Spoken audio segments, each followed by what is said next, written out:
మన ఇంగ్లీష్ లాంగ్వేజ్లో కమ్యూనికేట్ చేసేటప్పుడు అయితే గ్రామర్ని అర్థం చేసుకునేటప్పుడు V1, V2, V3, V4, V5 verb formation గురించి తెలుసుకోవాలన్నమాట.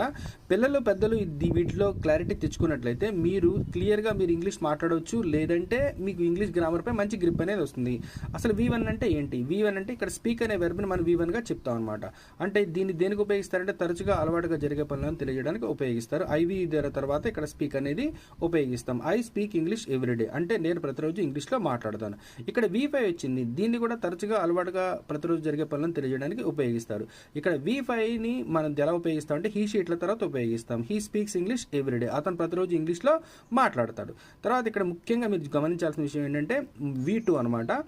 దీన్ని స్పోక్ అని చెప్పని అంటారు. అంటే గతంలో జరిగిపోయిన పనులను తెలియజేయడానికి ఉపయోగిస్తారు. ఐ స్పోక్ ఇంగ్లీష్ ఎవ్రీడే, నేను నిన్న ఇంగ్లీష్లో మాట్లాడాను. ఇక్కడ స్పోక్ అనేది ఎలా ఫామ్ అవుతుందని చెప్పంటే డిడ్ ప్లస్ స్పీక్లా ఇక్కడ స్పోక్లా ఫామ్ అవుతుంది అనమాట. మూడవది స్పోకెన్, దీనికి సపరేట్ ఫామ్ అనేది